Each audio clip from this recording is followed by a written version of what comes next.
Hello students, let's see this question. A magnetic field of 100 Gauss, 1 Gauss equal to 10 to the power minus 4 Tesla is required, which is uniform in a region of linear dimension about 10 centimeter and area of cross section about 10 to the power minus 3 meter square.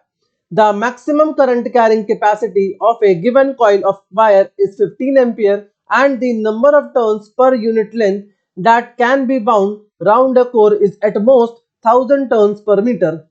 Suggest some appropriate design particulars of a solenoid for the required purpose. Assume the core is not ferromagnetic.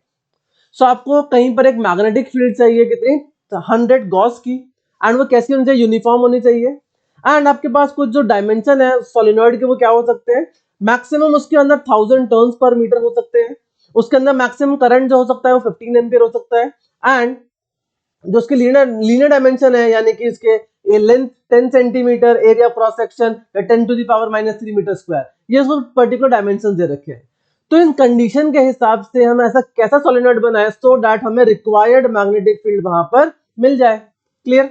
And हम लोग यहाँ पर core के साथ कोई changes नहीं कर सकते मतलब हमारा जो कोर है वो फेरोमैग्नेटिक नहीं है ठीक है मतलब आपके पास जो परमिएबिलिटी होगी वो आपकी एयर ही मान के चलनी है कि एयर ही है उस कोर के अंदर ठीक है और कुछ नहीं है सो हमें पता है क्या मैग्नेटिक फील्ड हमें पता है magnetic field due to magnetic field due to solenoid magnetic field due to solenoid क्या होती है that is given by B is equal to mu naught n I अब म्यू नॉट को आप चेंज नहीं कर सकते क्योंकि आपको बोला कि कोर चेंज नहीं करना है एंड मैग्नेटिक फील्ड भी फिक्स है क्योंकि हमें रिक्वायर्ड मैग्नेटिक फील्ड कितनी चाहिए 100 Gauss and number of turns और करंट जो है ये हमारा वेरिएबल है क्योंकि इसके पास लिमिट है हमारे पास क्या हम 15 एम्पियर से ज्यादा करंट नहीं कर सकते नंबर ऑफ टर्न्स हम 1000 टर्न्स पर मीटर से ज्यादा नहीं कर सकते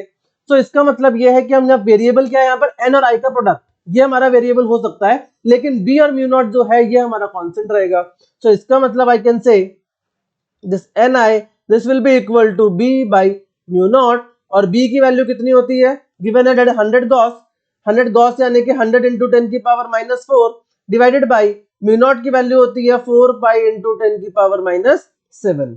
सो जब इसको सॉल्व करोगे तो ये अप्रोक्सीमेटली कितना आता है ये आता है 7961.7 के आसपास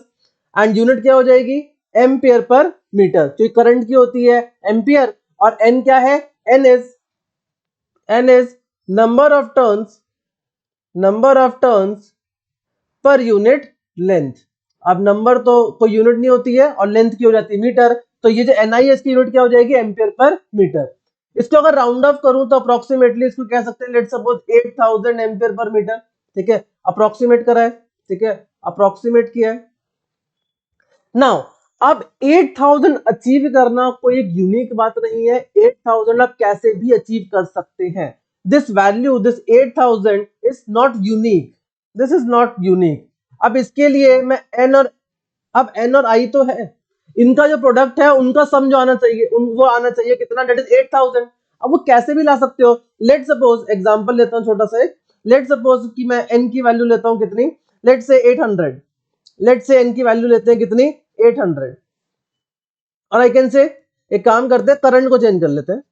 तो लेट सपोज करंट I ये हमारा मान लेते हैं लेट सपोज कितना 10 एम्पियर अगर करंट 10 एम्पियर हो गया तो n की वैल्यू कितनी आ जाएगी n की वैल्यू आ जाएगी आपकी that is 8000 by 10 that is कितना 800 ampere per 800 turns per metre and this is possible ये ऐसा कर सकते हैं क्यों कर सकते हैं क्योंकि हमारे पास मैक्सिमम लिमिट कितने की है 1000 टर्न्स पर मीटर की सो ये तो मैंने एक रैंडम वैल्यू ली है ऐसे ही आप और भी सारे वेरिएशन कर सकते हो तो इसका मतलब ये है कि this value this 8000 ampere per metre is not unique so इसके लिए डिजाइन के लिए आप बहुत सारी लिमिट्स लगा सकते हो बहुत सारे एग्जांपल के तौर पर आप इसको यूज कर सकते हो clear so I hope you understand the question well thank you so much